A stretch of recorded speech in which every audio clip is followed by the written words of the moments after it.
Hey everybody, welcome to Nightmares Anyone. So today it is the Thursday before Thanksgiving, and I'm really excited to talk to this man. I've talked to him before, I've interviewed him before, but we've never done it this way where we're live on camera together. So yes, as you guys can see, I'm in my Jack Skellington mode. So we go from Halloween directly into Nightmare Before Christmas. I've got my queen bitch right there, Maleficent, watching over me. So I'm going to bring in Jerry Roth here really quick, you guys. So yeah, Jerry Roth is on the East Coast, so he's 3 hours a little bit later. I'm not used to doing these interviews in the broad daylight. So here in California, yeah, it's super sunny here. So yeah, I've got I don't want to do that. So I've got, I knew I shouldn't have did that once I started. So I've got I've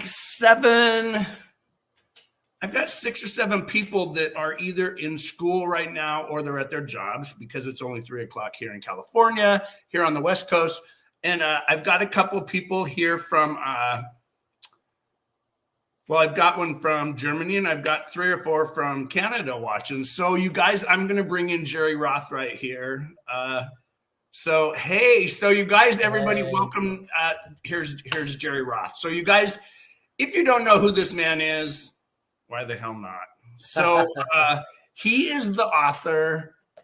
This is what we're going to talk about today, you guys. Yeah, you guys know me with short stories, but this guy, yeah, him and another one that him and I both know. Yeah. Solomon Petras is Jerry Roth's probably best friend in the world. And yeah, so you guys, we're going to be talking about throwing shadows today. So I've got 1, 2, 3, 4, 5, 6, 7, 8, 9. I've got 16 people watching right now. I've got 5 or 6 people that have sent Jerry questions. Like I said, they're either in school, they're in college right now doing college classes or at work. So let's talk to this man. So Jerry, what the hell has been going on since I talked to you last? Man, it is so awesome to actually talk to you in person. This is incredible. Weird. Except you ruined the mystique by opening the windows. We should have been like pretending we're in some dark cave. I know, and I can't because I was going to turn off all the lights. And I have this really creepy ass turtle right there. And it's orange and yellow. But yeah, I was going to have, I have a Regan McNeil from The Exorcist. She's cool. She's the lamp. And I was going to put her right there, but she says kind of bad things. So yeah, I didn't want to say, what does this show need more special effects and creepiness, right? Yeah. At 3 o'clock in the afternoon on a yeah. But I had to make sure that I didn't want to interrupt you with your dinner time. Don't worry about it.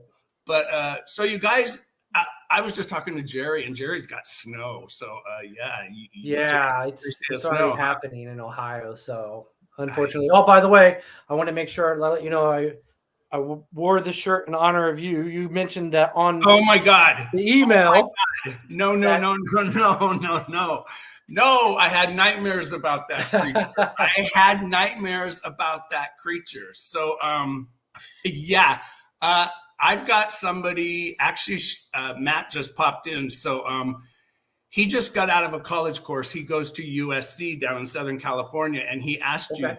It's kind of funny. Sure. So Matt's Smotherson, he said, did you already write horror before the church? Now, some of these people, Jerry, they watched your blog with the other one, as I did too.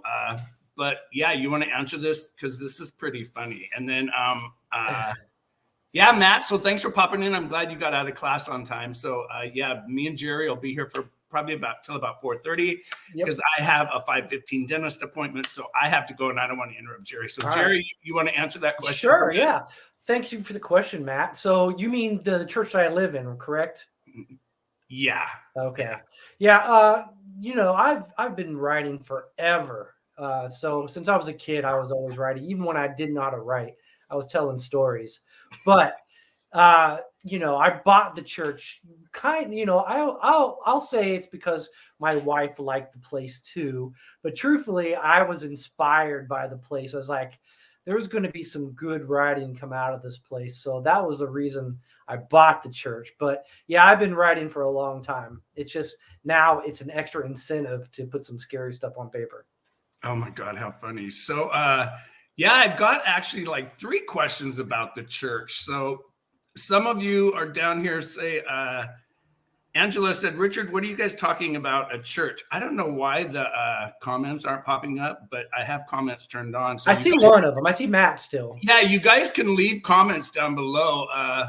Let me see. Oh my God, there we are, because I had them turned off like a dumbhead. So Kelly Cyberly's here. Kelly, there we go. Welcome aboard. Kelly, I heard you guys have snow in Pennsylvania. Tammy Ellis is here. Tammy, it's good to see you. Jerry, Tammy wanted to pop in, but she couldn't. She's just doing some stuff with it, the house. So Kelly Cyberling says your shirt scares me too. Yeah, Jerry's wearing the creepiest of scarecrows, and you guys, oh my God, you guys, if you only knew. Hey, Junior Lopez is right there too, and Christy Randazzo popped in.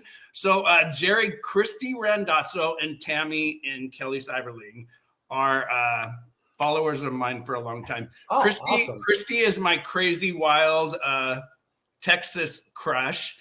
Tammy Ellis is my crush. Tammy Ellis is my crush that lives in your side of the woods.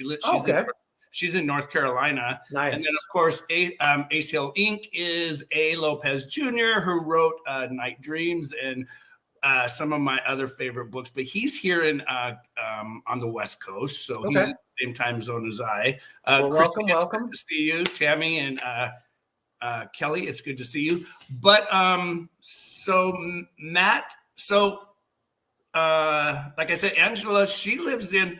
Angela, where are you from? I don't know why her comments. She's in Canada, so she's like, "What are you guys all talking about the church?" We explained the church, and then she said, I can't find the book Throwing Shadows anywhere. Has it been released up here in Canada? It should have been, right? Yeah, I would say it's everywhere. You can get it on Amazon, or you can go to my site, jerryrotauthor.com, and I'll sign it for you too. No big deal there. See you guys. Yeah. Oh, there's Bruce right there. Hey, Jerry, Bruce here. Oh, my buddy, Bruce. Sorry, I had a business appointment. Stay scared. Yeah, Bruce loved Jerry's book On the Tip of Her Tongue. In fact, Bruce read it twice. I've only read it once. However, he was my cheerleader through that, because that book, I honestly think it was my best book, and it never really found the audience because everybody expected a return to form with Bottom Feeders. My God, after reading Bottom Feeders, you couldn't compare On the Tip of Her Tongue. It was hard, man. I was like, so I kind of went off into more of a thriller kind of, and Bruce was with me all along. Oh my God, Bruce was with you all the way, and he was just like Bruce has been the little cheerleader here in California. He's telling everybody about that book, and he's like, "Yeah, I can't wait for Jerry to write a sequel," But we've talked about that, and it's coming. It's coming. It's coming. But you guys, if you haven't read On the Tip of Her Tongue, that was Jerry's second book. His first book was Bottom Feeders, which I've read 2 times and listened to it once. Phenomenal book. Thank you. Still scares the shit out of me. Some of the most gruesome gore scenes in there, but I will never forget the desk in the office. Yeah. Jerry and I have talked about this before, but back to questions before I forget. Sure. Chelsea says she's here in Flagstaff, Arizona. Do you really hear voices in your church home? See, these are questions, everybody that's watching. Jerry did a blog cast, and these are questions that he talked about. See, I like this. All my social media and interviews isn't going to waste. So it didn't go to waste. So I honestly do. I hear we have heard voices. I don't hear it regularly, but especially when we first moved in, we heard voices in different parts of the house, mostly coming from under us. I didn't know this. Oh yeah. So. So when we first moved in, my son kept saying, I hearing voices, and he's on the other side of the church from us. The kids are on one side and we're on another. And he's like, I keep hearing voices. I'm like, really? Why? And he's like, well, I swear it's coming from underneath me. And I'm like, well, that's the cellar. And so we went downstairs, as any good parent would do. We dragged your kid downstairs to the scene of a crime. No, but we went downstairs into the cellar, and it's one of those cellars that it's open in one area where all the utilities are, but then when it goes back to the rest of the church, it's buried with dirt. So it's more of a crawl space area. So we crawl back in there, and we at the very end of it, we see buried, because it's buried up, we see an arch of brick, which would be a doorway. And we're like, yeah, that's creepy. No. And so we hightailed it out of the cellar where he heard the voices. And he still threatens he wants to, dig it out and find out what's in there. And I'm like, that's on you. You can do that all you like. No. See, it's funny because Christy says, oh, I would live in that church so fast. Her and Tammy Ellis, Jerry, they are these women that Tammy goes into these haunted, crazy ass places and takes the most gorgeous photography in places in North Carolina. But that's cool. I don't know if I don't know if I would be that brave. So, guys, we're going to talk about throwing shadows really quick, but I just got another question. This is funny because this is from Sarah Clifton. She's a college student right now. She's at USC. Okay. She's also in Southern California, and she's said, Richard, we're on a break, but can you go ahead and post my question that I sent you this morning? So she said, Jerry, will you be inviting any dark shadows for dinner next Thursday? Sarah Clifton. Good question. Actually, that's a great question. I'm having Thanksgiving dinner with my in-laws, so there should be lots of dark shadows everywhere. No, we're not. I'm not inviting any. I don't. I'm actually for this book because there's a short story about a Ouija board and a boy who uses it. So I decided I was going to create my own Ouija board, and I used pieces of wood from the house. So I figured the house is almost 150 years old. And the house is gorgeous. The house is absolutely beautiful. It would be the oldest Ouija board anywhere. So I haven't completely finished it, but I got the bare bones of the Ouija board constructed. You really want to go there and open that? See, somebody else said that too. They're like, do you really want to, I might be either my next short story or next novel about somebody creating their own or something. I'm too big of a chicken shit. And you guys, the story that Jerry's talking about in this book, there's a picture right there of the Ouija board. And it's a story called Always Say Goodbye. And a lot of you, I know I've already read this because a lot of you told me that you've read it. In fact, Marcus, he lives in New York. He's on his third trip in some of these stories. So, oh, wow. That's great. So do you want to tell everybody a little tiny bit? We're going to go into these stories, you guys. There's 9 stories in this book. And then I've got a little secret that Jerry said I could talk to you guys about. But there's 9 stories in here. And then we're going to talk about some of the stories. But do you want to tell Marcus? Well, Marcus knows since he's already read it, but some of these people haven't. Right. Do you want to tell them a little bit where you came up with the title "Always Say Goodbye"? Well, I know what it means. Sure, yeah.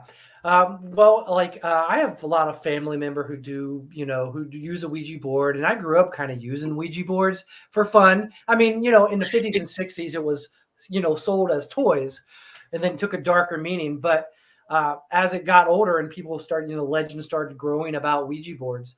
You were alive. You were alive in the 60s. I wasn't, but I should have been. I'd be more experienced now.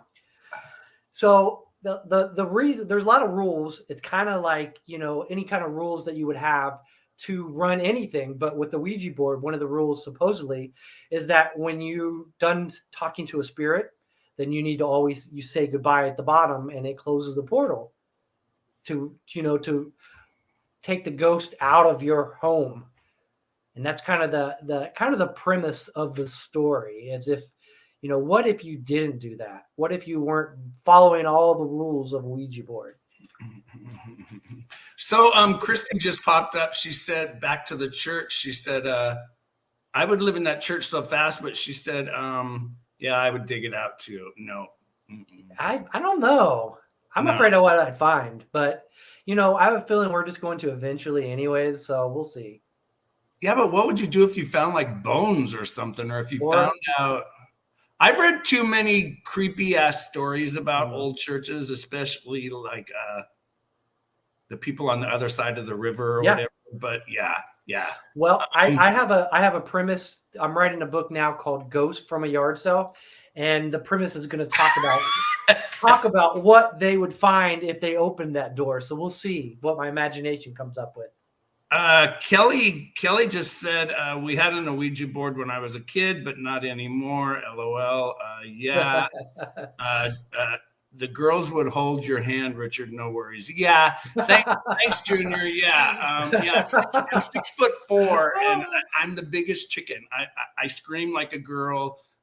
Yeah, I scream in haunted houses. Well, I would hold your hand while we do Ouija, and then you hold my hand when we do roller coasters. Because I can't do roller coasters. So I know. I cannot believe you guys. This man who writes horror, he lives not too far from Cedar Point, and he can't do roller coasters. And Kings Island. So I live close to like where all the big roller coasters are. Yeah. So when I come to the East Coast, I already told Jerry that, yeah, we are going on a roller coaster. But Christy said, write another book about what you find in there. No. Yeah, he can write it, and I will read it. Yep. But I don't know. I'm already ahead of you. I'm doing that right now. Yeah, it's like, yeah. So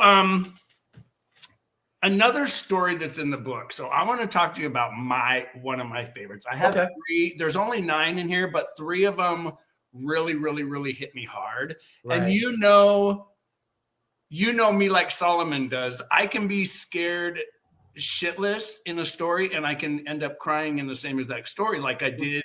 I cried a couple times in Bottom Feeders, but there's a story in here, everybody, and it's called The Keepsake.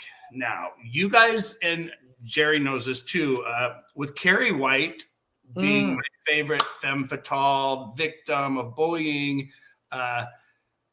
this story is about 2 girls. Now, I talked to Jerry earlier before we went live about another story that we're going to bring up here, Voices from the Cellar, but where in the hell did you get Marie and her mother? I actually thought of, I'm obviously like you, Carrie White is an amazing character.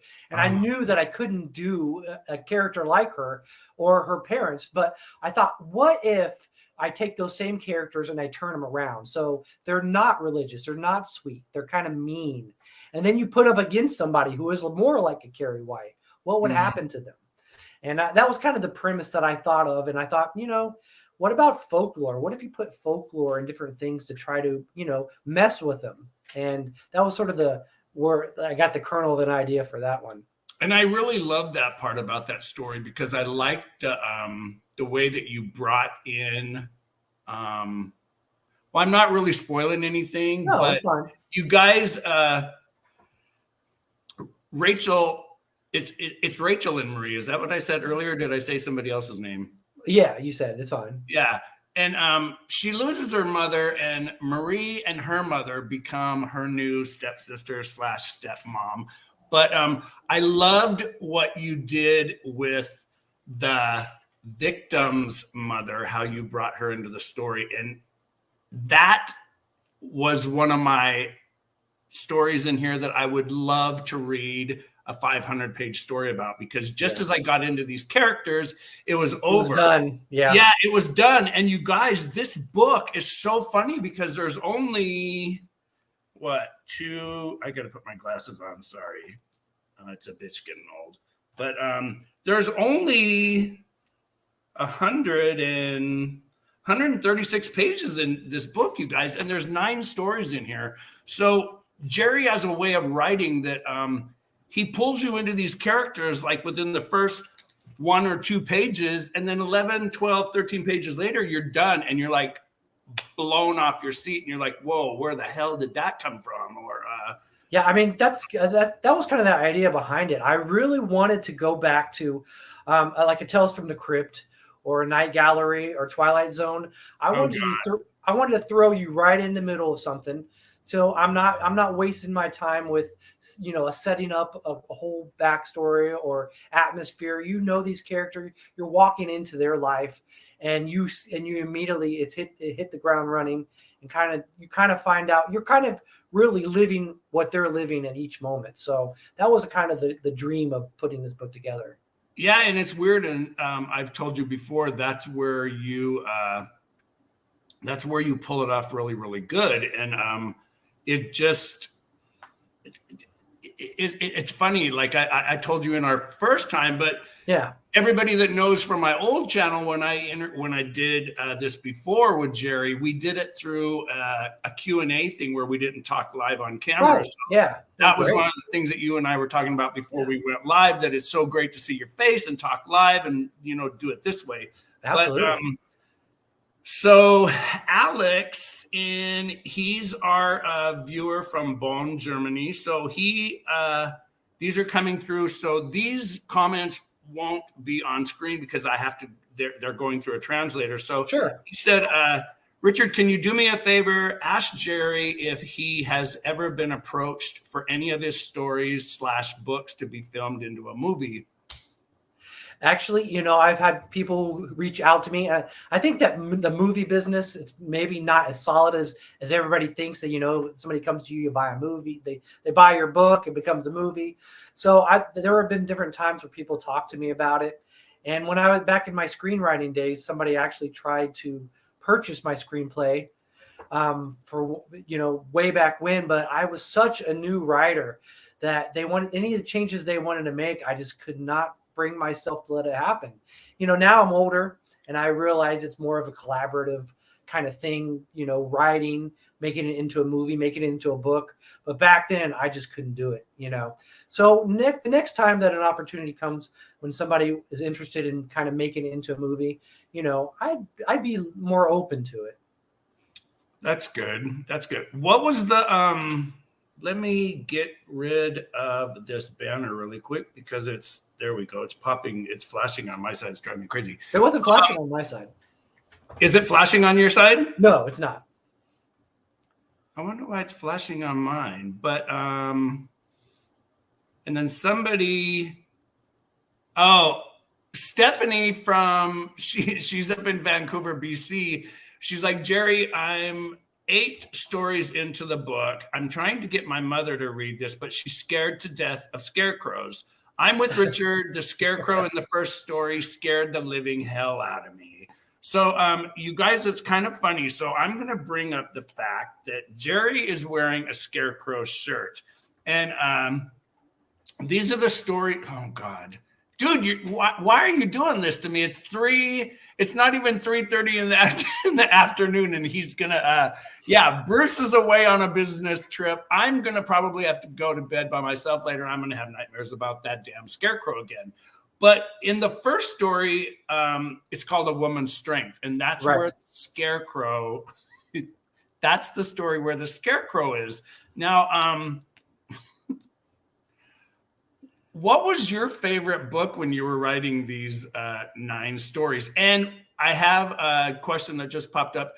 Richard, can you ask Jerry if we can see any more stories coming from this book? I'm sure he wrote more than 9. Jonathan in Quebec. Oh yeah, Jonathan in Quebec. So yeah, that's a good question. So what was your favorite story when you wrote these? Did you have a favorite, or did you? I'm the ice cream. I don't know if you've read the Ice Cream Man, everybody out there, but if they have, but that kind of has a warm spot in my heart because I actually wrote it the very first day of college, which is way back when. I wasn't thinking about, I of course always wanted to be an author, but I had a creative writing class in college, the Ohio State University, and they asked me to write a story, and that was the first one that I wrote in college.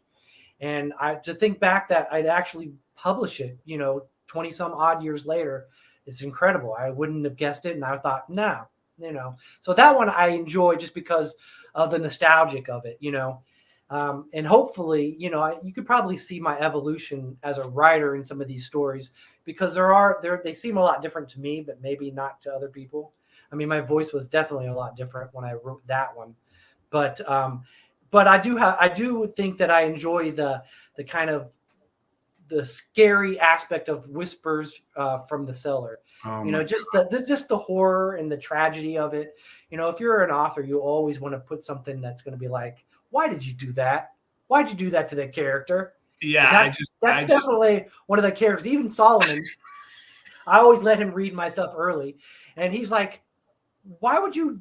That girl had trouble all the way through. Why would oh you my end it God. like that? And you guys, I just asked Jerry that because the little girl in Voices from the Cellar, this little girl goes through hell. I mean, it's another one of those stories. And you guys, I'm not going to tell you what happens because they are short stories. But this poor little girl, Tabitha, just goes through hell. She loses her father. She's grieving the death of her father. And her mother has this just evil man in her life now. And yeah, the Voices in the Cellar, the house has a scary door. We all have a scary door somewhere in our house. And I'm sure Jerry told us about the one in the basement that they want to undig. But can you tell the readers out there what you told me before we went live? Why in the hell would you do what you did to that poor little girl? You know, and don't tell them. Well, I know you won't tell them because you're the author, but well, you know, I mean, I honestly, I tried to honestly put down on paper whatever I was feeling at the time, and I felt like where the character should go. And you know, a lot of these characters, they don't have happy endings because, you know, in real life you want the happy ending when you go to see a movie, but you know you're never going to get that happy ending. It's so rare. You know, there's a couple stories where the characters, you know, they succeed in what they're trying to do, but nobody's happy at the end of it. So that was kind of my way of saying, you know, you can try your best and you can beat the challenges, but you can't really change destiny. I don't know. For me, I felt like you were punishing that poor little girl. The source where the voice comes from was absolutely terrifying. But Paul Flint popped in. He said to say hi, everyone. Hey, Paul. The Spider Master's here. Hello there. What's going on? We're just talking about this. We're talking about Jerry's newest book, Throwing Shadows. So back to these stories. Right. So back to the Scarecrow, because I'm gonna so I'm gonna ask you, have you ever read a book from the 70s? It was called The Gatherer by Owen Brooks. I haven't read that one. It's a scarecrow tale, but it's a very slow burn. But it's one of those books that when I read it in the early 70s, to this day, it still scares the hell out of me. Okay. And I think that scarecrow in a Mother's Strength will stay with me forever, because there were scenes where this woman sees this scarecrow outside her window, but we all have that part of our brain, and I'm sure yours is constantly going, like yours and Solomon's and Junior's, and these people that write these horrifying tales that we love to read and get scared of. That part of your brain kicks in where, is this woman really seeing these things, or is she going mad, with the birth of her child? But do you guys have, I'm sure you have, do you guys have a lot of scarecrows where you're from in Ohio? I know Tammy Ellis and them, they have scarecrows. We have a lot, so it's a fixture around here.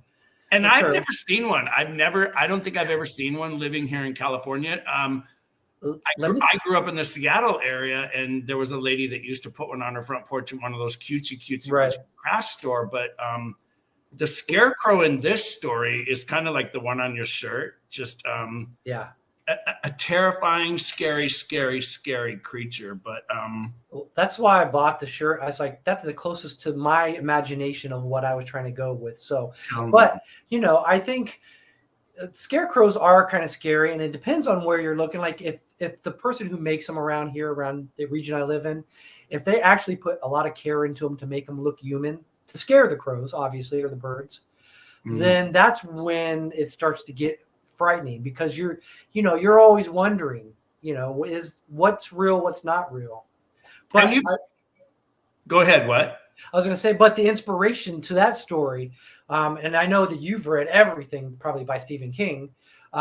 So not lately. Well, this was older stuff. He had a short story called, I think it was The Boogeyman. If you remember that one. Yeah. Where, a boogeyman would come in and kill the poor people's children, and they could never figure out what it was. And that was kind of like the beginning kernel of what I was trying to kind of bring into the story, something out of your control, something supernatural, but something that could take something important away from you. Oh God. Are you a fan of the King? I am. You are? Yeah. So you've got a copy of On the Tip of Her Tongue right behind you. Can you grab it really quick? Absolutely. So can you kind of slowly focus it into view for the people that are watching? So you guys, this book, now I did give this book 4 stars, but I had Jerry grab the cover really quick because there's a little puzzle somewhere in the cover of this book. And well, don't zoom in and give it away. But if you guys don't have a copy of the book, and if you do love horror, you guys should really pick up a copy of this book, because Jerry is a man who loves a good puzzle. Now, I caught on right away when I was reading the book, before I knew that there was a puzzle hidden on the cover. I asked Jerry about the cover, and he told me that I was right. But Jerry loves to hide puzzles in your stories. I do. Now, are you a puzzle person that liked puzzles as a kid? Because the way you do it, I'm bad at like puzzles, the jigsaw puzzles. I try to do one with my wife, and I can't even put 10 pieces together, and that's not even an exaggeration. I'm terrible. I don't know what it is, but I do like the mind thing. So that was like, I like the symbols and hidden secrets and Easter eggs. And when I was a kid, and video games came out, I was so excited when the makers would put in Easter eggs, and I discover them, and I think that I was the only one that found it. So I brought that love into all of my books.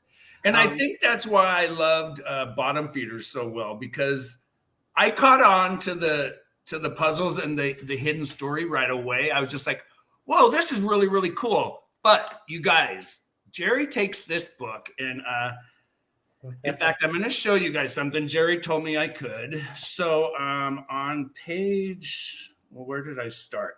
I actually started at the beginning of the book but I'm going to show you guys something. So this is so hard to get used to. So right here, you guys are going to see that there is a word that's kind of reflected and then upside down. And I wrote a blue line above the word because I didn't want to write between that ACT. Now, if you look over here, there's I have to go backwards. So this is how I was when I was doing the puzzles, you guys. So through this entire book, Jerry takes words, and you guys, it's so cool because, like I said, if you haven't read this book, you not only get the 9 stories inside, but Jerry takes you on a weird ass puzzle solving. And on the first page and in the first story, you don't want to do it till after you've got the book read, but there are those weird words. And I kept thinking, what the hell? Did the publisher, not notice that these words are backwards and upside down? But then I thought, nah, this is coming from the demented mind of Jerry Roth. There's got to be a story here. And how in the hell did you come up with what is revealed in those words? Well, you were an inspiration to me first, because you read Bottom Feeders, and I left hidden things in that story. And I remember reading your review of that, and you said, I love this book. This is a 5-star book, except I'm not sure I can give it 5-star because I've seen errors all over the place. And I was like, what? Oh no. Which, if you're going to hide things in books, guess what? On this book alone, I've gotten maybe 4 people that said, man, there are errors all over this place. I know. I thought it was. I accept that because I want to put in there fun things for people to do.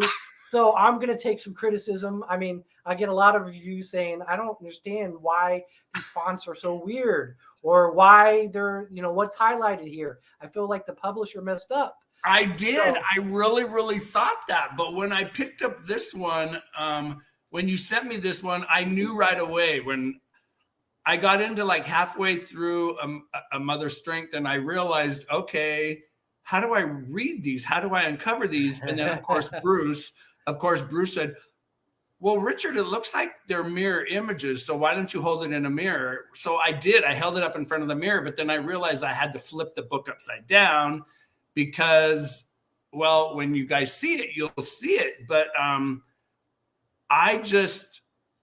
it threw me for a loop because the way they did it and the way you had your publisher do it, ingenious. It was ingenious. And the fact that they were able to flip these words around as well as flip them upside down, like you were looking in the reflection of a body of water, was absolutely incredible. If I'm at home by myself, and, I would love to imagine that somebody's by candlelight next to a mirror and they're looking upside down the book and reading through it. But the truth is, I know that most people will never see it, but it's there for me and for my enjoyment, and for readers who normally, who start to realize what I'm doing in these books. It's an extra treat for them. When I did On the Tip of Her Tongue, I must have put, I'm not even joking, probably 200 different hidden Easter eggs in that book alone, so that you could follow along with the main character and kind of discover what's happening to her in the same time if you're paying attention. So I want to try to bring my readers along this journey with me. We'll see for my next book. I'm not sure if I can keep it going forever, but I would love to always kind of try to add something exciting for the reader to just, give it a second read and do it a different way. Mm-hmm. So are you currently working on anything? Absolutely. Yeah.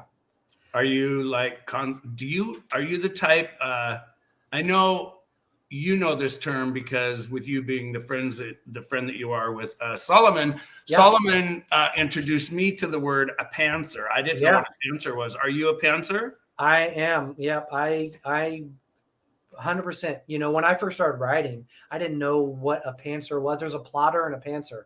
I had no clue. I didn't know how to write, and I would read other people's books. And then, as I went along, I actually saw an interview from Stephen King. I don't know if he still does it, but that's how he wrote. He wrote inspirationally. And I thought, perfect, because I was like, how am I going to learn how to write? Do I structure it? Do I put these together? And there was such a freedom to being able just to sit down to a blank page and let whatever come out pour. And some of my early books, like, Bottom Feeders, they're pretty complex for somebody who just, stream of conscious puts it out. Yeah. Bottom Feeders was just, it was like the Shawshank Redemption on demon possessed crack, because that is a compliment. Thank you. That young prison warden that gets hired at the beginning of that book, you just know it's not going to be a good thing for him. So I do have a question back about one of the stories, The Idiot Box. So in that book, you take something that we all love, which is our televisions, our computer screens, anything that we watch things on, and you turned it into what do I want to call this thing? Fucked up deliverer of just messed up stuff. Were you inspired by the Steven Spielberg story from the old what was that TV show with the odd stories? What was it? Something Tales? Yeah, Weird Tales or something. Yeah. There was a story in there about a little boy and a girl, and their TVs were messed up. Did you remember that story? You know, I saw a lot of equal parallel lines. Yeah, I don't remember that story per don't? se. I was thinking, more of, I don't know. It's like I know you watch a lot of horror as I do, right? And one of the cool, but I like the movie, but nobody else seems to like it, which is Halloween 3. Have you ever seen I Halloween love 3? Halloween 3. Me Love, too. love, love it. Yes. It's a great movie. It's so underrated. Incredible movie.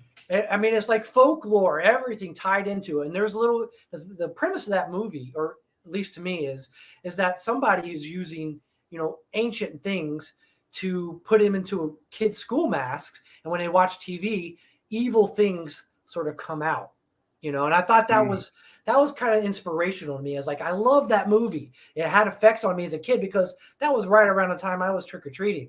And I thought, what is that possible? Oh yeah, and the way that the writer, John Carpenter, the way that they came up with that story and worked the evils of witchcraft and just possessing people and putting out that. I always think of every time I watch it, and I watch it annually. I love the film. It doesn't have Michael Myers in it, but the movie is a pure 5-star horror film. And where they shot that movie is only like 2 hours away from us here in Sacramento. That's cool. Yeah, and one of my friends that has a horror channel here on YouTube, Boogeyman Ben, he idolizes the film, and he's done a lot of really intense, in-depth on the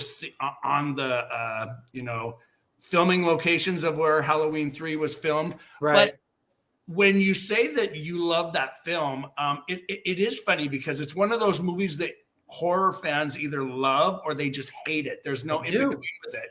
And the scene, I think the scene that sticks in my mind, like when you said you were a kid when it came out, I was already an adult. But that scene where that reporter has that chip and she's got that chip and she looks messes with her, zaps her, and when that ugly ass spider thing crawls out of her mouth and crawls up into her hair. It's like the scene. It's like the end of poor Tabitha in that story that you wrote, and it's like that. It's like that friggin' scarecrow that you start out this book with, and it's just like, oh my god! But that's funny. That's funny you bring up Halloween 3. Yeah, I am a junkie for the vintage horror movies. The 80s were great. 80s, 70s, 80s. Those movies. Those are not vintage. Those are. I bet you anybody on this call right now are going to say that's vintage. Yeah, most of the people watching this are going to say that that's vintage. But to me, that's normal. But it's vintage nowadays. Because you've speaking of vintage horror, you've seen Vincent Price's classics, the 2 Dr. Phibes movies, right? All of them. I've seen all of Vincent Price's. I love. Oh my God, the man was just he was just incredible. He was incredible. He was the Boris Karloff of our times, growing up in the 70s and 60s, 70s, and 80s. But there's a film that I've always wanted to ask you about because a couple of scenes in Bottom Feeders reminded me of scenes in this movie. So there's an old black and white movie. I think it came out in 1957. Have you ever seen the classic? It's called Night of the Demon. Yeah, I believe so. Yeah, and it has the poster art is just, I have one of the original posters in our media room, but the poster was this horrific, cheesy looking demon monster that had these horns and this woman and man screaming on the black and white.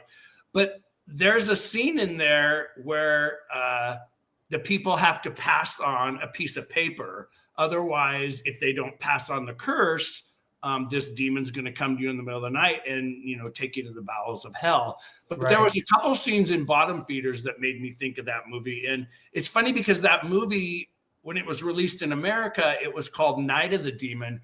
But when it was released overseas in the UK and Germany, and it was called Curse of the Demon. Now, if you get a chance, both versions are on, oh my God, they're on Amazon Prime. You can see both versions.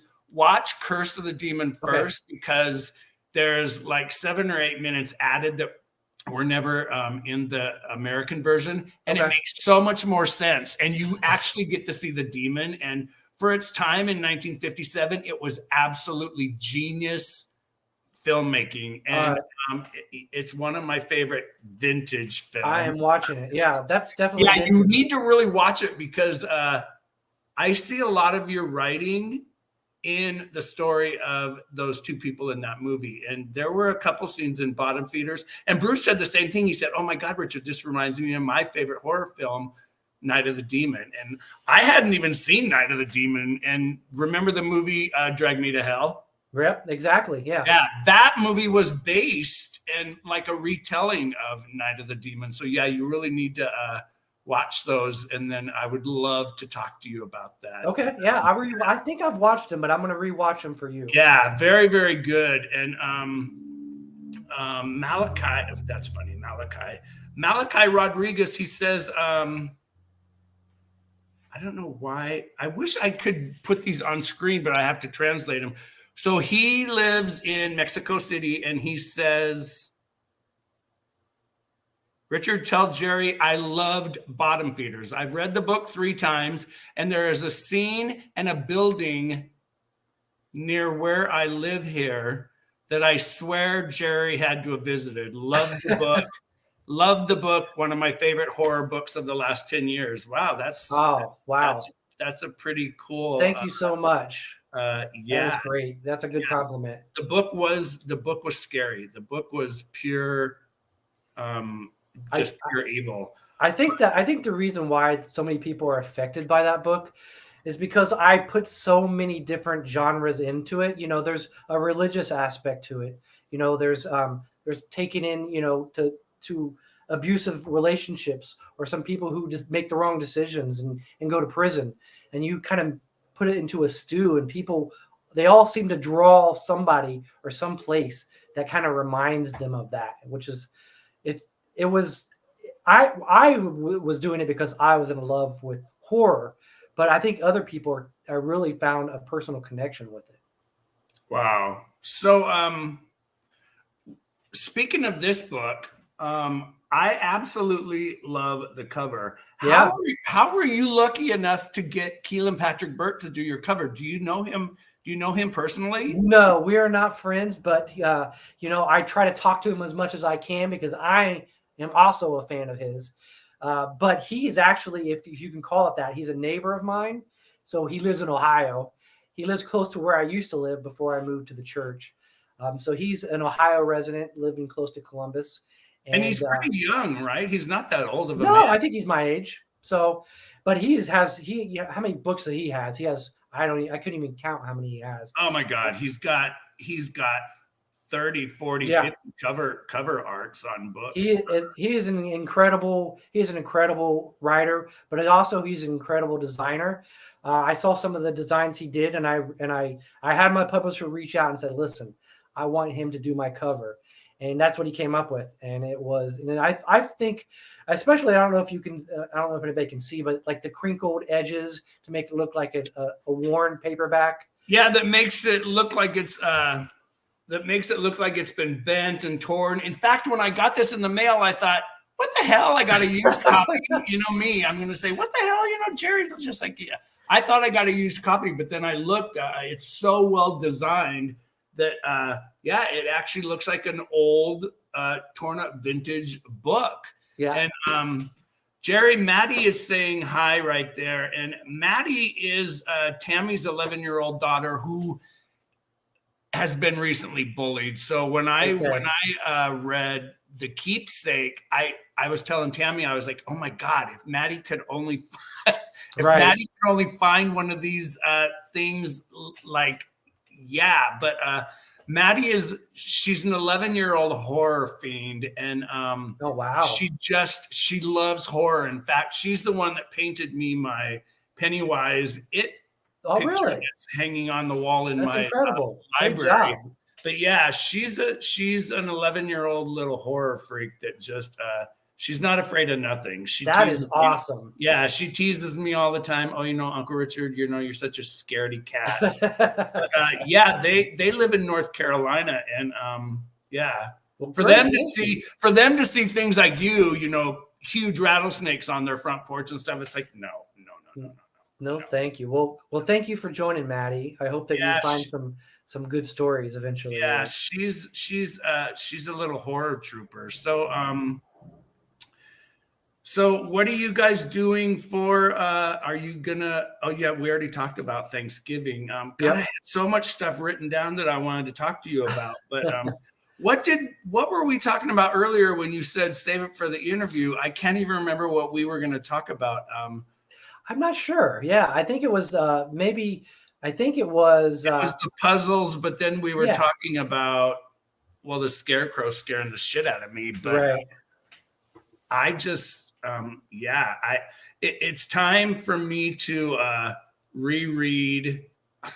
I need to reread On the Tip of Her Tongue because Bruce just read it again while he was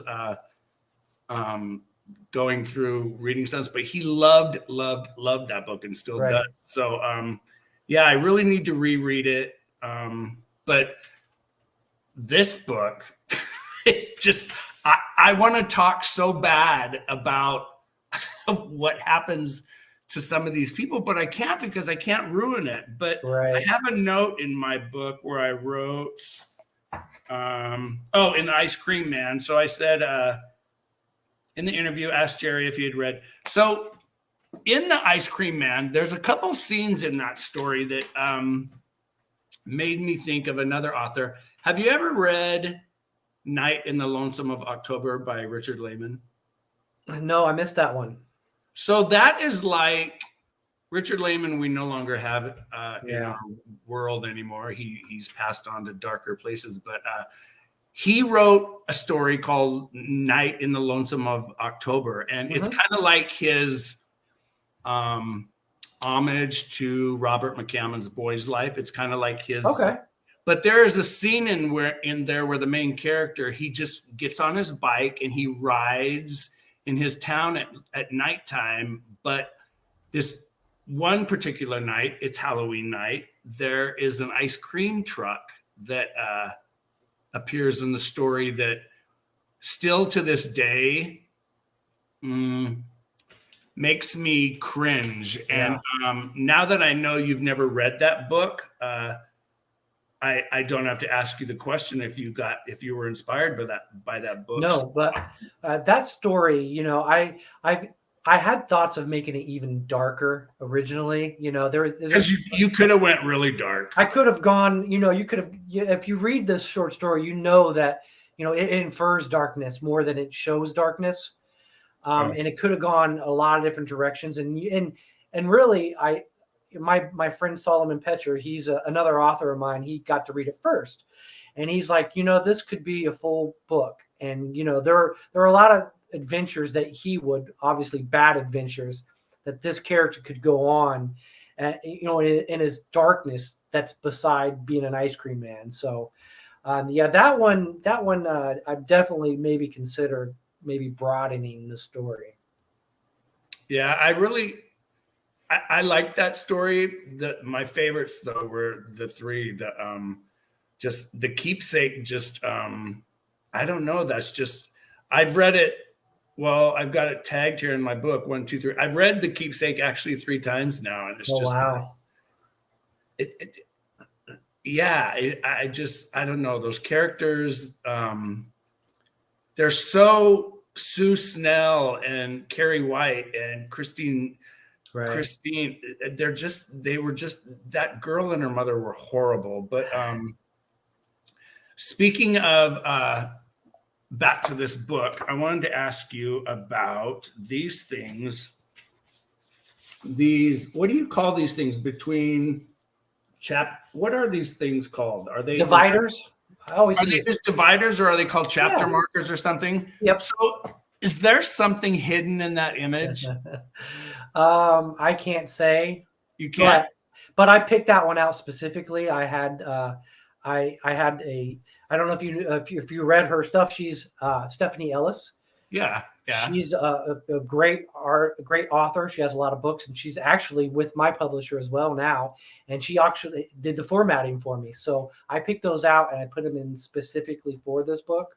Because if you turn it sideways, I can almost see a weird, scary face with like a really creepy tongue coming out, but Right.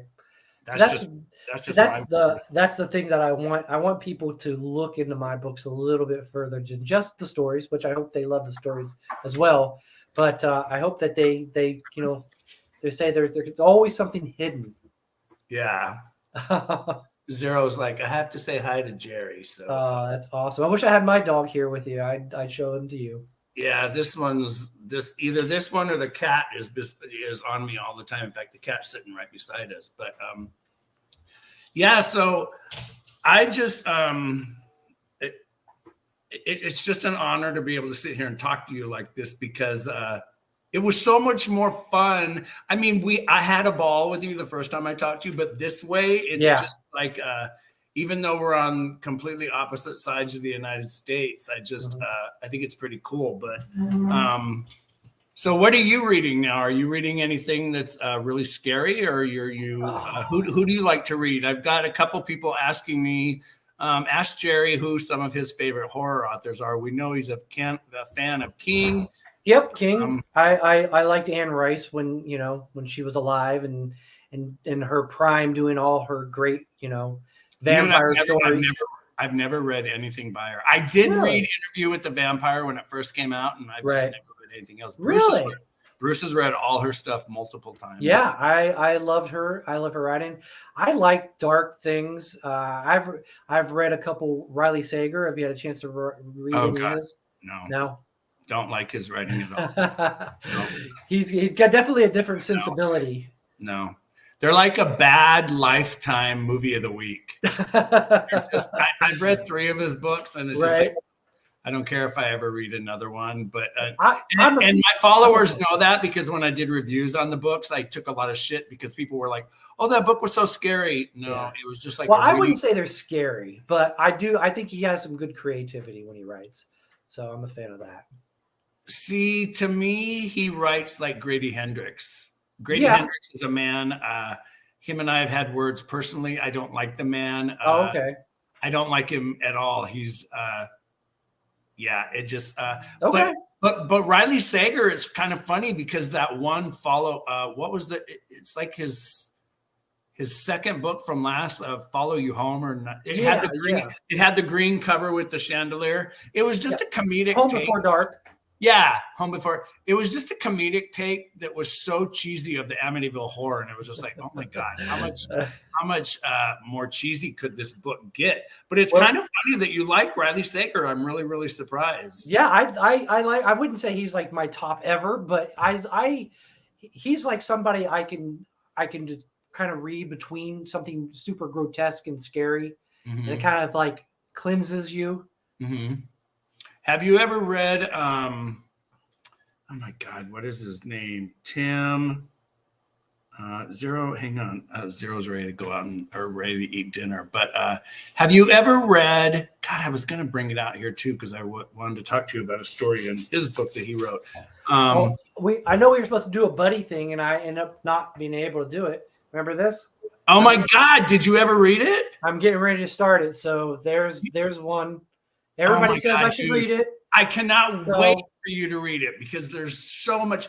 In fact, a couple of the girls, Tammy and Christy is getting ready to read it too. And it's like, I just reread it again, and I'm right now in the middle of his 6-book opus, his tome, the Blackwater series. Okay. And, have you ever read Blackwater? No, this is my first book. I haven't read any of his stuff, so now I have a whole rabbit hole to go down.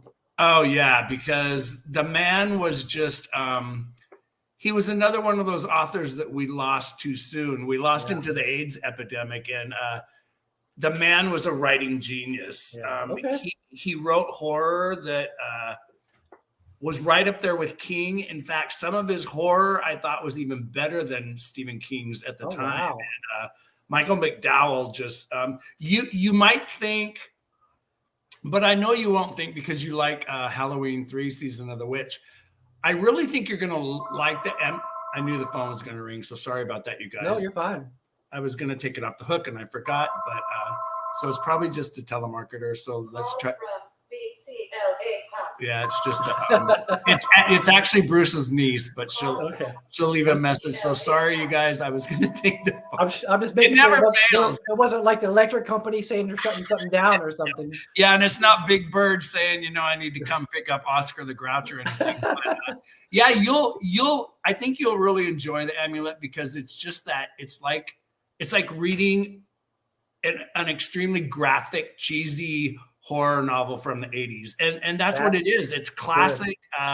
It's very gory. It's very well written. And that's how he wrote. And I can't wait to hear what you think. That's great. Yeah, I'm so excited now. I'm really surprised you're just getting to read it. But, oh, yeah, see, Christy just said, oh, Blackwater. She just finished it. And she had never read it. And as she was reading the 6th book, she was just like, Richard, this family is just fucked up weird. It's just really, really weird people.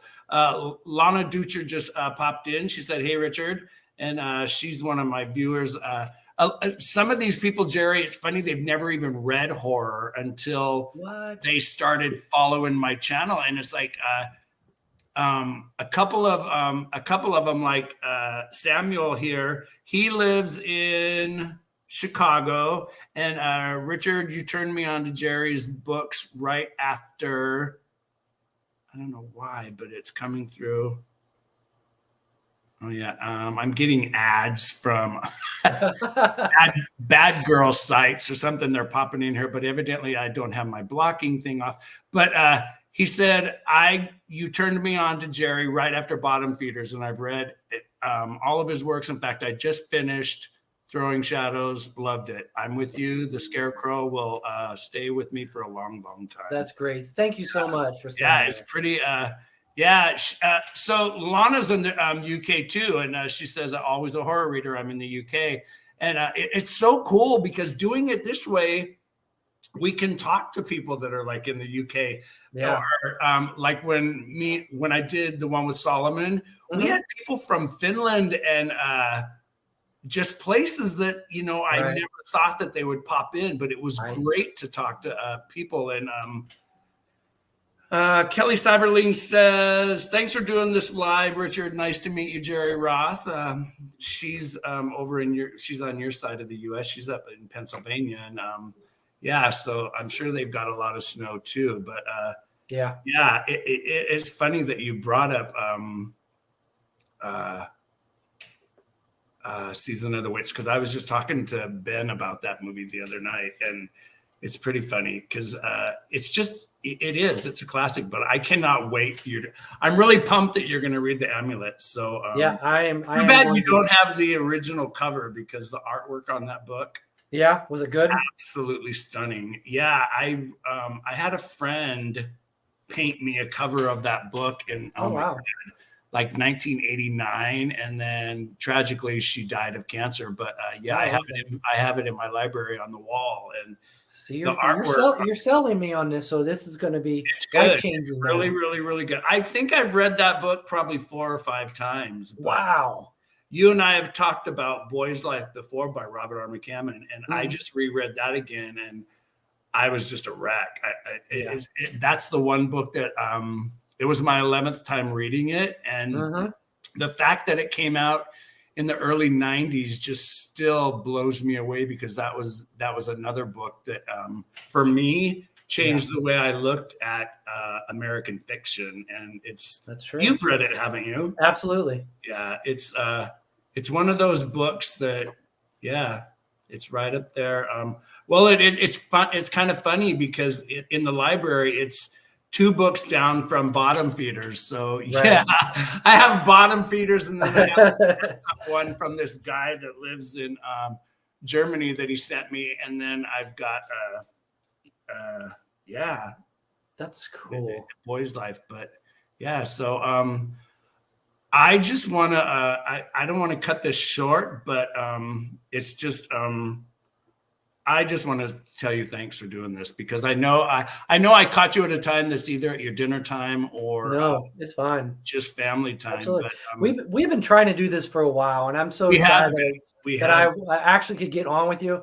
And we need to do it more often, even if we're talking about maybe we can buddy watch a movie or horror or and that would be a ball. That would be I would really love to. In fact, I would read I would reread The Amulet, and I would read it with you. So you need to drop me a line of when you're starting it. Okay. I would love to reread it. I haven't read it for probably maybe 8 or 9 years. I would love to reread it. So that would be fun. But yeah, Lana says my first was Carrie. So Lana, I'm going to ask you: Did you read Carrie when it first came out, or are you one of the Carrie readers that as the remakes of the movies were made? And that's what I was going to ask you about when we talked last time. I know you're a huge Stephen King fan. When you read Carrie for the first time, had you seen any of the movies? Yeah, I was kind of raised on movies, so there's always kind of, before I had a love for, reading novels, the movies were the thing. So I think one of the first Stephen King book that I had technically read before I saw a movie was probably The Stand, which, it's kind of out of order. That was your first foray into Stephen King? Yeah. I mean, it was like one of those rolling adventures kind of thing, I thought, and, that kind of huge undertaking of a book.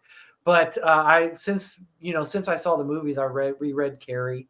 And The Shining is still one of my favorites. Still my favorite. And a favorite book. Carrie and The Shining are still my all-time favorites. I mean, I honestly like the book and the movies equally. They're different to me. So see, I don't like the Stanley Kubrick movie. You don't like it? I remember standing in line. Yeah. We must have stood in line for 4.5 hours the weekend that movie came out. Oh wow! And, it was freezing cold in Seattle, and the book had just been this huge publishing phenomenon. Yeah.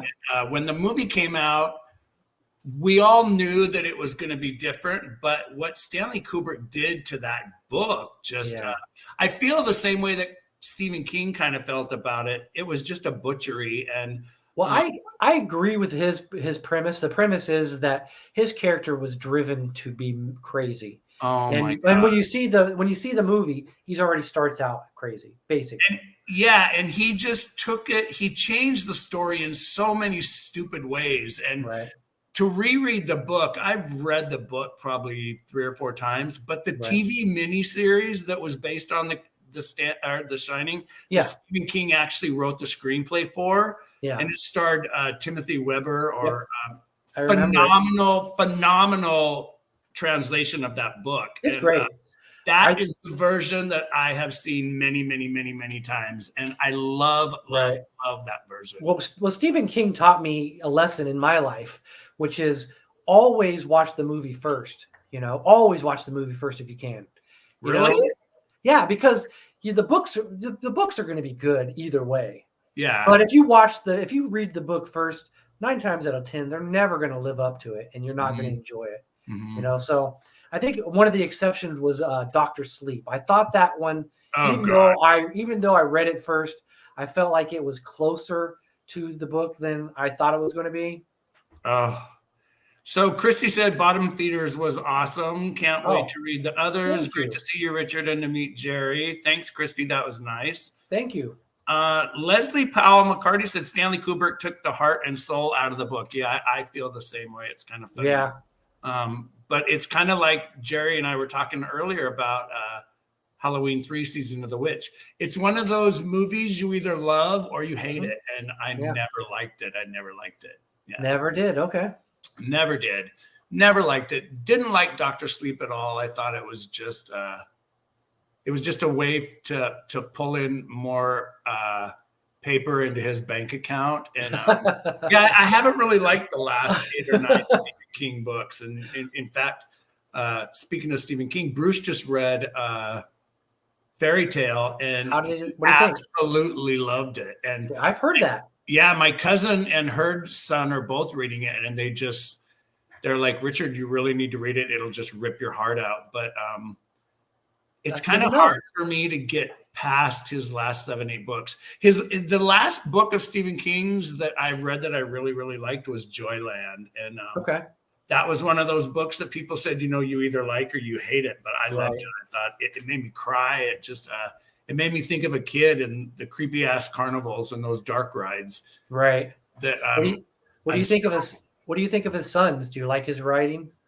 It's kind of funny. Joe's books are either hit and miss with me. Nosferatu, I loved. I've read Nosferatu twice. Okay, I love that one too. The Fireman, I couldn't get into. How about Horns? Did you like Horns? The what? Horns? Did you? I loved Horns. Loved Horns. I loved the book, but the movie adaptation with Daniel Radcliffe, I thought was even better. Yeah, I don't know. I didn't. I guess there were some parts that I really wanted to see more in the movie. There were so many great parts that kind of left out. Yeah, and that's one of those ones. If you've never read the book, you'll like the movie because the transformation of Harry Potter, this young boy that we all know of as Harry Potter, and it was just the creepiest thing to see him grow those horns. But Horns was a good book. Now, his book, oh my God, Heart-Shaped Box. Yep, loved it. Yeah, love. It was a great premise too. So. Oh my God. The whole thing behind the title of that book and what that heart-shaped box had and what it was is just, he started out his career just like his dad did. And, but I've told you this before, I actually love his wife. I loved his wife, Tabitha's books, Small World. Yeah. She's a great poet. Yeah. Have you read Small World? I haven't read that one, but I've read some of her poetry. And oh my God. Yeah, I've read all of her poetry. In fact, I don't like poetry, but I do read her poetry. No, her poetry is really good. Yeah, it's completely different. And but her book, Small World, just demented and twisted and dark. And what that woman does to those people in that dollhouse is some of the most gruesome scenes of sexual mutilation that I will never forget. Wow. I need to find this book. That's awesome. Yeah. And I read in a good way. I think that came out, oh my God, 1979 or 1980. Right. Okay. Very disturbing book. Very disturbing book. But I also had a note from here. I have a note right here in my book. My cousin's son, Joshua, he said, Richard, will you do me a favor in the interview? Can you ask Jerry Roth? He's just twisted. Can you ask Jerry if he believes in the devil? You mean like as an entity, or do I worship it? As an entity. What do you think he's taking it? Which way? Because I've showed him the pictures of your house, the church. And my cousin's son is one of these kids. He's just he's obsessed with the devil, not as in worshiping. He's scared to death of him, but he's 16 years old. And when he read Bottom Feeders, because I gave it to him for Christmas. Oh man, what are you doing? He was like, Richie, he's like, where, does this man believe in the devil? And I don't know if he's asking me, it's kind of funny that you said that, as an entity, or do I worship it? I always tell this story, and I've done a lot of interviews lately, and I always tell the story, and it kind of tells you who I am.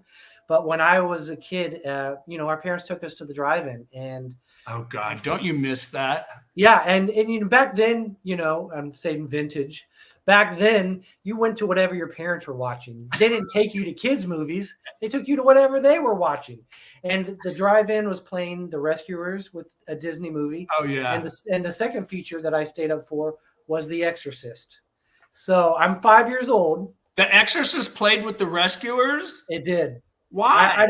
I'd assume they thought that people would drive off with their kids at that point, but my parents were excited about seeing it, so I saw it as well at 5 years old, and that kind of was like brought my fascination in with somebody who could take over your soul. Oh my God! And it's so funny because The Exorcist is still one of those movies. I saw it in 1974, right? And I was only 13 years old, and we had never seen anything like that on the screen. And my friend Christy Randazzo that's here in the watching, she's terrified. She's literally terrified of Regan McNeil. In fact, I got to throw this out while she's watching. So it's like, it burns, you mother sucks cocks in hell, Karis. And it's just like, Christy, I terrify her all the time with Regan McNeil. And but yeah, I cannot believe that The Exorcist actually played with the rescuers. When they made that movie, it was always the idea that this was based on a true story.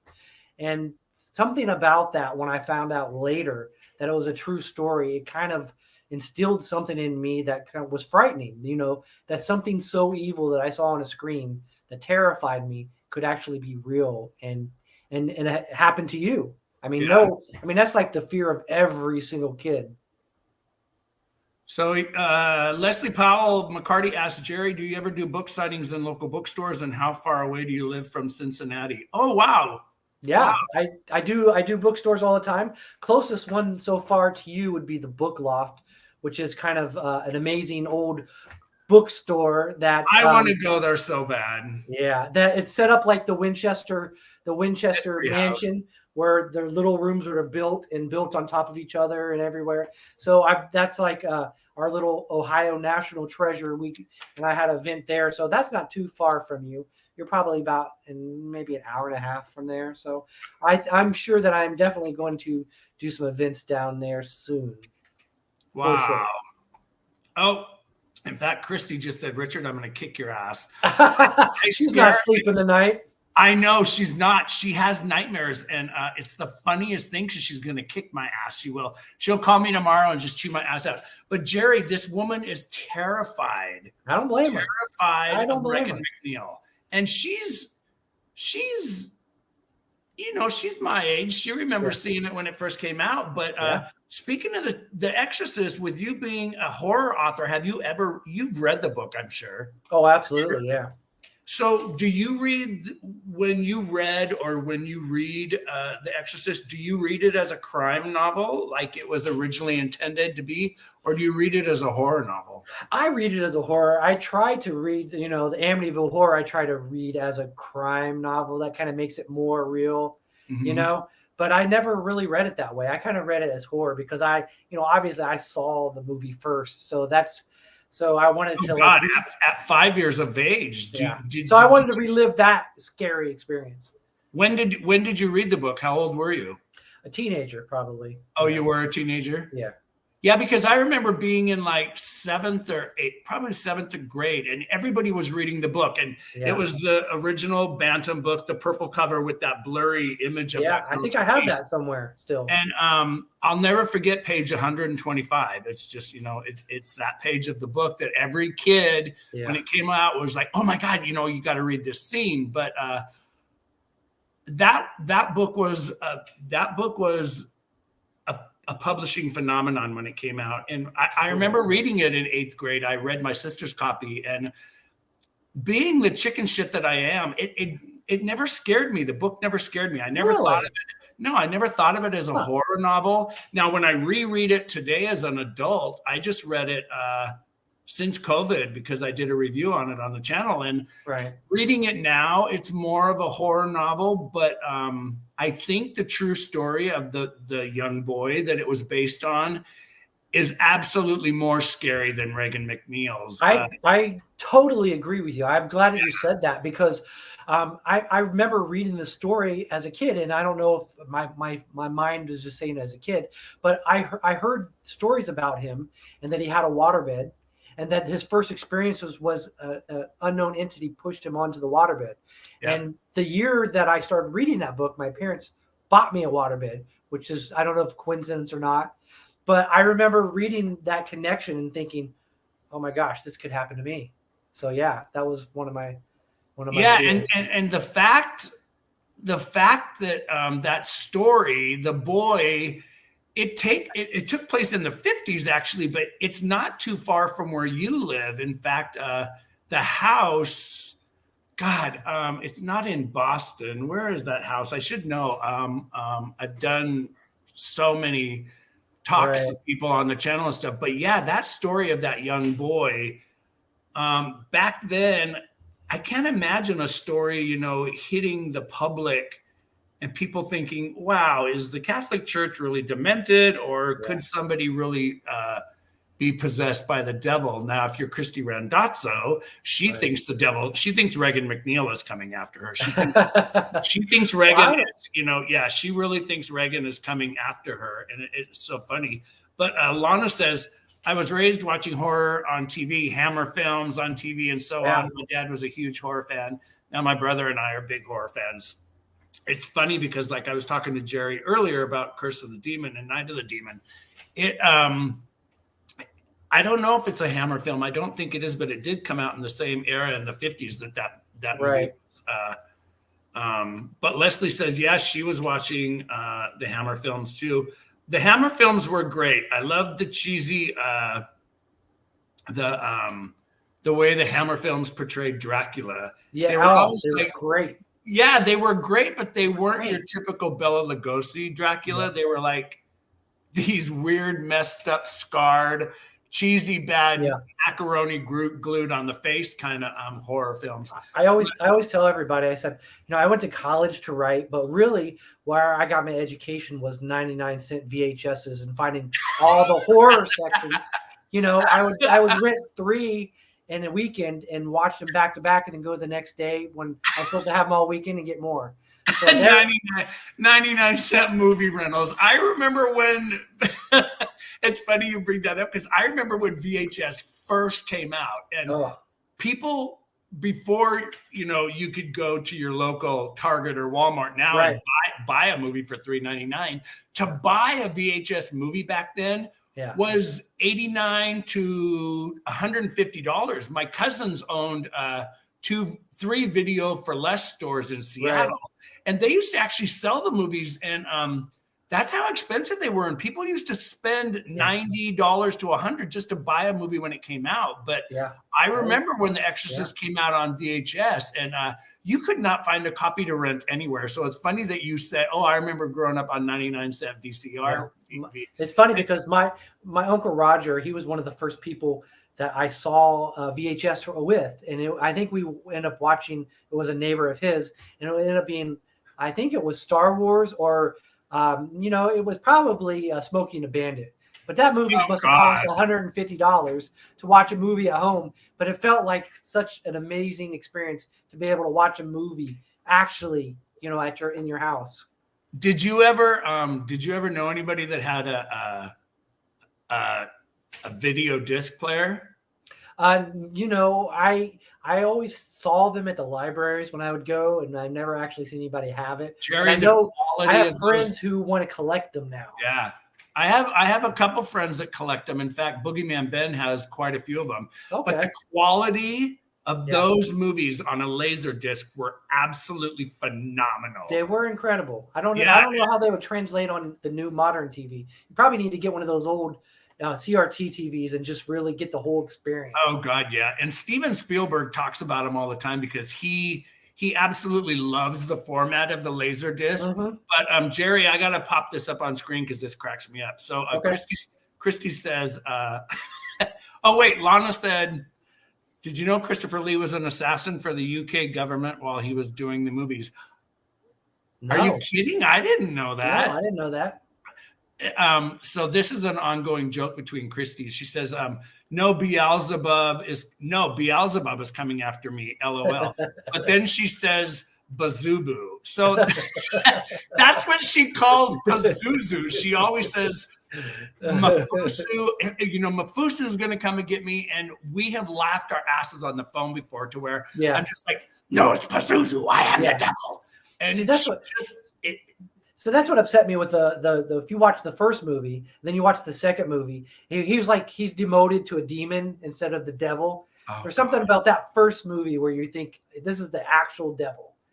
But that second movie was just a joke and a ridiculous. And when you watch, Linda Blair did an interview a year ago, Halloween time, for CNN TV, and she said, the poor girl, she looks like the devil's in her now. The poor thing just that movie really changed her life. And people think, you know, oh, it was just acting. But when they made that movie, a lot of stuff went down. 8 people died that were in the production of that film, and it to this day, it's hard. I do watch the movie, but I watch it with a very open mind, because it is one of those movies that terrifies me as an adult. But the book is just it's kind of funny, because I never read the book. As a oh God, Leslie says, I worked at the first video store in my hometown, and I would always take home the Italian horror films. Demons. Oh, yeah. Demons, it's so funny that she brings that up, because I just watched Demons Night Before Last for probably like the 20th time. Have you ever seen it, Jerry? Demons Night? No, it's called. I think I have, but I'm going to check it again and make sure. Yeah, it's a Dario Argento film, and it takes place in a movie theater. And I swear to God, when that movie came out, we had gone and seen it at one of our big movie palaces in Seattle. Right. And they, back in the days of the 70s, when I used to go to the movies, the lobbies always had these huge displays of, these huge posters and things that were in the movies. And they had these huge marquees outside the theaters and stuff. But when Demons came out, it's so funny, Jerry, because the theater I saw it at had this huge Harley Davidson, and they had this character sitting on the Harley that had the mask, that's great. And we were all going into the movie theater, and it was sold out. It was sold out. And I told some of my high school friends, I said, I dare you, to touch that mask, because we had already seen it. This was like our second time. And one of my girlfriends from high school, Carla, she touched it, and she kind of poked herself. And I'm like, oh my God, you haven't seen the movie yet. I said, but this is how the girl gets possessed in the theater. It spreads. And she started crying. And when I went home for my 30th high school reunion back in 2009, her and I laughed about that. And she's like, Richie, do you remember the night we went and saw Demons? Made her cry. It's so funny, because those Italian horror films were just, they still. The zombie ones too. They're great. Oh my God. And the one where the lady spears her eyeball on the piece of wood. Yeah. City of the Living Dead. It's been retitled so many times, but it says, independent. She said, independent video rental shops were the best. It's funny that Jerry used to get 99-cent rentals. It's like, I don't even remember. I do remember 99-cent movie rentals, but they were at like our local 7-Elevens and stuff. Really? Yeah. And So they were always these movies that were just like, what the hell is this movie? When you look at the cover and say, is this going to be good? Those are the ones I loved. I wanted the cheesy, the bad ones. Oh my God, those were the best though. In fact, Bruce still teases me to this day that I like those horror cheesy ass movies like Hell Night. I love Linda Blair in Hell Night. Yeah. Have you seen Hell Night? Yes. I love where she's running in that dress and her boobs are doing this. She's just like, he's coming after me. He's coming after me. It's just like, oh my God, she was such a terrible actress. But her and Peter Barton made that movie what it was. It was like being openly gay. Peter Barton was the hottest thing in that movie besides, Linda Blair's boobs. But Garth Manor to this day was one of the creepiest houses. And that house, that mansion is actually in Southern California, right outside of Pasadena. Yeah. And I've been to that mansion on Halloween before. And I went with my sister when I first moved to California. We went there on Halloween night, and it was the coolest thing to be at Garth Manor. But that's so cool. The cheesy movies were always the best. They're the best. Yeah, they were. And I mean, do you have a favorite one? Oh man, I like anything that's, that's like low budget. But the thing is, the best part about low budget is that they never get worse. They're already bad. You watch a great movie, 10 years later you think it's terrible. You watch a bad movie, 10 years later you still think it's bad and you love it. I know, and you love it. It's like, so with you talking about vintage films, you probably grew up with the horror scream queen, Linnea Quigley in the 80s. Yeah, I think so. Oh God, Slimeball in the Roller Rock, right? Derby Girls in the Slimeball Bolorama. She was in all those movies because She was in those horror movies where the bad girl always showed her boobs and she lost her Right. virginity, so she was the first one to See, die. I was raised on the Roger Corman movies. Those were like, Oh my God, didn't you love those? Wasn't the first Piranha film was a Roger Corman movie? Yeah, absolutely. Yeah, I mean, he had Vincent Price in all his too. So, and you probably remember watching It's Alive with the monster. That is my favorite. Yes. Okay, now you hit upon something. Can you remember that? Can you remember the tagline from the poster? I remember everything about it. Let me think of the tagline though. This is what I want to do with you one time. We need to pick 10 movies and then we'll watch them. We need to do this again. In fact, I will make a promise. We will do so bad they're great horror video. You and me need to sit and just do a live cast about bad horror movies and test each other on taglines, because you know what's funny? I can remember taglines from movies when I was a little kid. What was the tagline for It's Alive then? It's Alive? Yeah. There's something wrong with the Davis baby. ... It's there alive. You go. Yeah, It's Alive was in big white letters. And they showed, it was a picture of the crib and there was a little claw hanging out. That operating room scene, that was the worst thing that ever happened to me. Oh my God. And even the second one, It Lives Again, was so cheesy, but it was so much fun. Yeah. It was so much, but that baby, and I mean, that was one of Rick Baker's most, oh my God, creepiest creations next to Linda Blair's spinning head. It just that was incredible. Dick Smith did the makeup and won the Academy Award for Linda Blair's makeup. But right, those movies of the 70s and 80s had some of the scariest monsters and scenes. And they did. Yeah, it's so funny because every time I think of you living in that church, every time I come across your picture in my horror pictures on my computer, I always think of the poster from Silent Night, Bloody Night, not the Killer Santa. Yeah, not the Killer Santa movie, the one about the old insane asylum that housed the people. And your house always reminds me of the church on that poster, and it's just like, okay, I'm gonna take a look at that again. Makes me think, but yeah, I love taglines.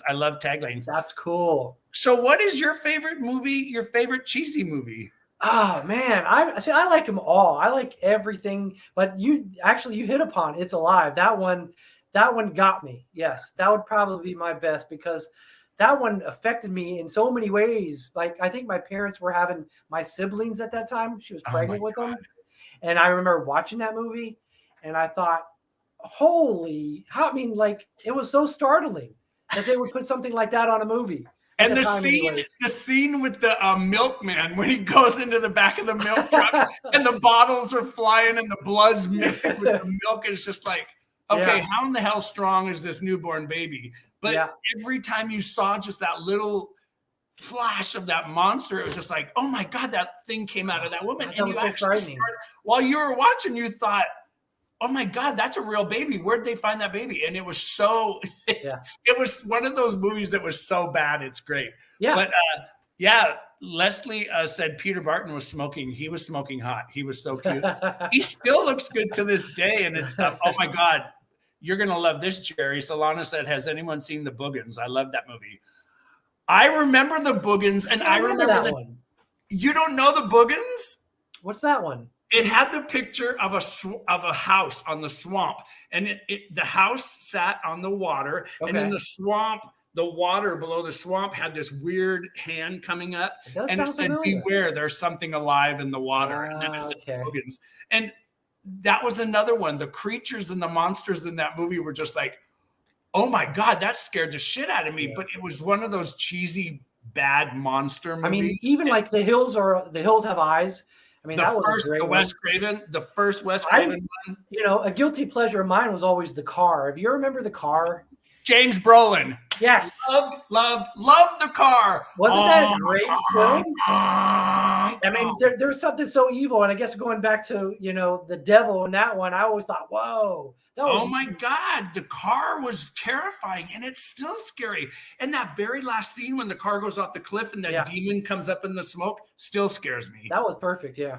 And Lana also says, or Motel Hell. Yep. Phenomenal movie. There's yep. Can you remember? Can you remember, Lana? Who was the farmer? What was the farmer's name? Yeah, that goes out to Lana. So yeah, she's probably gonna cheat and look it up on the internet. But yeah, I remember the tagline to that too. Do you remember that, Jerry? Oh, what is it? It takes all kinds of critters to make Farmer Vincent fritters. Oh my gosh. Yeah. You need to write a book of taglines. People will I know. And it's like that book that I did a review on. It's a hardback book, and it's got all the movie ads and stuff from the 70s and 80s, all the clips. I have, this is going to crack your ass up. I have, I cannot even believe I'm admitting this. So in the 70s and early 80s, remember the Fangoria magazines? Yeah. And remember the famous Monsters of Filmland? Of course. Well, I used to collect those. And in the back, they used to have all these ads where you could, become a pen pal of somebody for 50 cents. And I was living in Seattle where I grew up, and I befriended this girl that lived here in San Francisco. And she lives like 2 miles from the mausoleum from, Burnt Offerings, and the mausoleum from the original, what's the silver flag? Phantasms. So, great. So I used to collect scrapbooks, and I would fill them. I cannot believe I'm admitting this. Every Friday, the new horror movies would come out at the theater. Okay. I would go through the movie guide of our local Seattle newspaper, and I would cut out the full page ads for the horror movies, and I have thousands of them.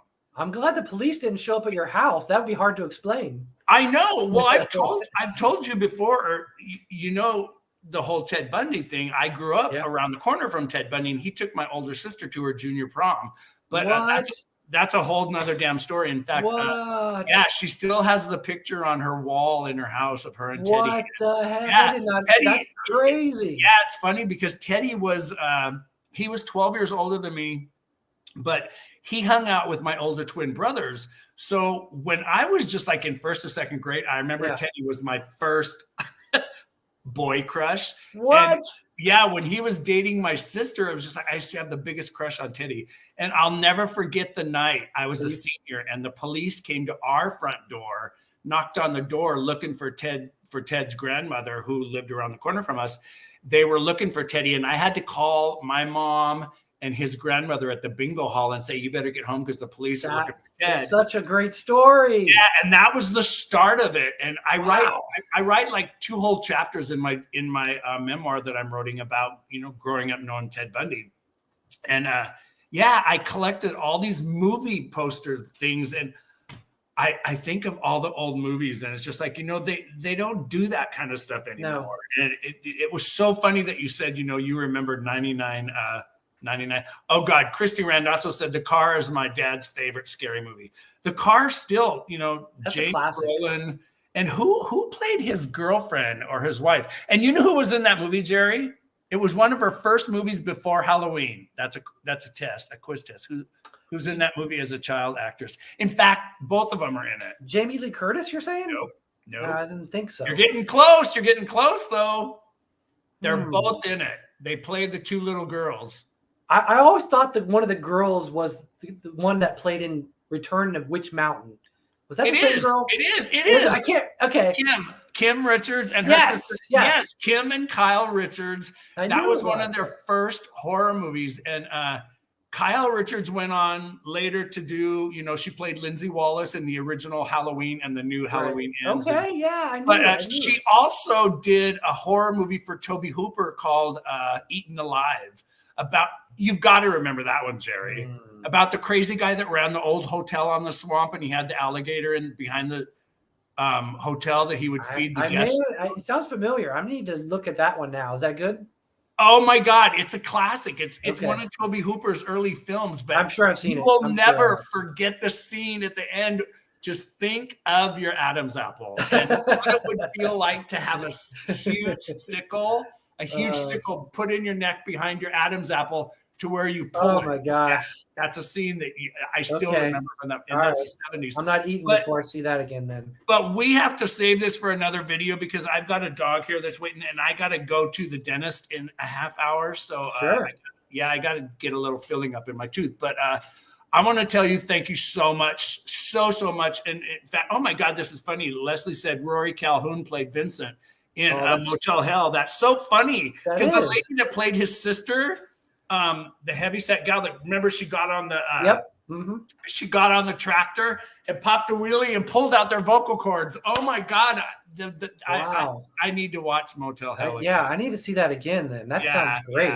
Yeah. So we'll have to get on here and maybe we'll do a movie thing next time. And, because we need to do what you call, I'll call vintage, it Jerry Roth's favorite vintage movies. But I could talk to you for hours about that because I think when we were younger, the horror movies that we saw really planted the seeds in our brain. And I'm sure people like you and Solomon and, Brendan Burnson and these authors that I've learned to love and follow in today's world of crazy horror. Yeah. You guys had to have seeds planted from somewhere when you were kids. Absolutely. That's just where I always think it started. But I want to tell you, thank you so much, you guys. And you guys remember, if you haven't read this book, pick up Throwing Shadows. You can get it wherever your books are sold. Like Jerry said, you can even go to his website. You can order it from him. Jerry, I want to tell you, thank you so much. So much. But we need to do this again. We'll do it on a weekend where, But we'll do it on a weekend and we'll have Bruce Lee pop in to say hi to me. Yeah, because Bruce really wanted to be here. And he was just like, he really wants to talk, tell you. He could go on for hours about On the Tip of Her Tongue. He thought that was just, writing. Oh, he's so great. He just, he loved where you took that character and the way you wrote it. And once again, he caught on to the puzzles right away, but he still can't see the secret on the cover, and I can't. Oh, you won't tell him? What? You won't tell him? Well, no, I won't tell him, and he just looks at it and he's like, "I don't see what you're seeing." And I'm like, "How can you not see it?" I just thought it was great, but I want to tell you again, thank you so much. Throwing Shadows, and one more time, can you stand up? I want to see that creepy ass scarecrow. Sure, absolutely. Dude, you know what's so funny? That reminds me of, remember? Stop doing that. Remember the old VHS boxes that used to have gimmicks on them where you could turn to the side? Yeah, you could push the buttons, or remember the cover of Chud? How you could that was great. The creature's eyes would blink red. Yeah. It's just like, oh my God, too funny. But now you've got me wanting to look for a Scarecrow shirt. But But dude, I want to tell you, thank you so much. Have a wonderful Thanksgiving next Thursday. Have a great time in that church. One of these times, because I've got people, we need to see pictures of the church. So with Jerry's permission one day, maybe when we do this, I will pop up pictures of the church because you guys. Well, here, I'll show you one thing, maybe just to give you a sneak peek of something. Cool. See if you can see that. Can you see that, what that is? They're little tiny pages of a book. Yeah, this is my office. Where is that? So I have pictures of. I put all the pages of my book, my first book, onto the ceiling of my office for inspiration. Oh my God! Are you kidding? Absolutely. Did you do it with Elmer's glue or what? Wallpaper glue. Oh my God, how phenomenal. Yeah, so here's sort of a look. I don't know if you can see it from here. So are those all the pages from Bottom Feeders? Yep. Oh my God, Jerry, that's the coolest thing I've ever seen. That is so badass. In fact, I'm going to do a screenshot so I can show Bruce. Well, he'll watch the video when he comes. I definitely will. But that is so damn cool. So cool. Very, very cool. Well, I want to say thank you so much for everybody who popped in and said hi. It was amazing, and anybody who watched, and all the people that you normally come and see your show. I appreciate it. Oh my God, I appreciate you. And Lana says great interview, guys. Christy said just ordered Jerry's books minus Bottom Feeders. Already have it. Great show, guys. Thank you. Yeah, Leslie said thanks. Tammy said, that's so cool. I know Tammy's an author too, Jerry. It's kind of funny, but she writes completely opposite genre than horror. But yeah, the whole thing with the pages on the ceiling is absolutely phenomenal. Such a cool idea. And what a way to preserve it. You know what I mean? Yeah. It's like, yeah, very, very cool. It'll probably scare the next owner, but.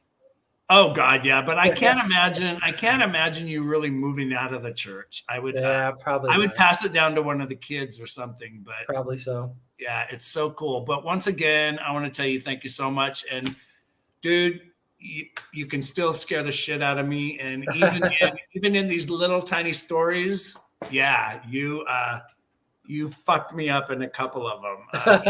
Yeah, coming from you, I appreciate that. Thank you so much. You did literally give me nightmares. I was telling Christy about it, and I still, there's not a time where now that I go to bed and now with daylight savings time, I see that damn scarecrow. And we don't even have friggin' scarecrows. We have a big giant scary tree in our neighbor's backyard, but yeah, so we will do this again soon. Okay. I really want to do a thing about horror films because I really think you and I could have a ball doing that. I think you're right. It was a blast. So take care, my friend. Have a wonderful holiday, and I will talk to you soon. Love you, man. Take care. See you later. Thanks, everybody, for stopping in and chatting with me and Jerry. And once again, if you haven't got his books, you guys pick them up because they're great. Yeah. Read Bottom Feeders first. Scare the shit out of you. Take care, my friend. I'll talk to you soon. Bye, everybody. All right. Hey, dude, I want to tell you thank you so much. I had a blast. And me too. Yeah, I had fun. I'm glad we did it this way. But yeah, I got a jet because I got to get to the dentist. So all right. I got to have my tooth drilled on. All right. I'll talk to you later, my friend, and take care of yourself. All right. Bye. All right. See you, Jerry. Thanks.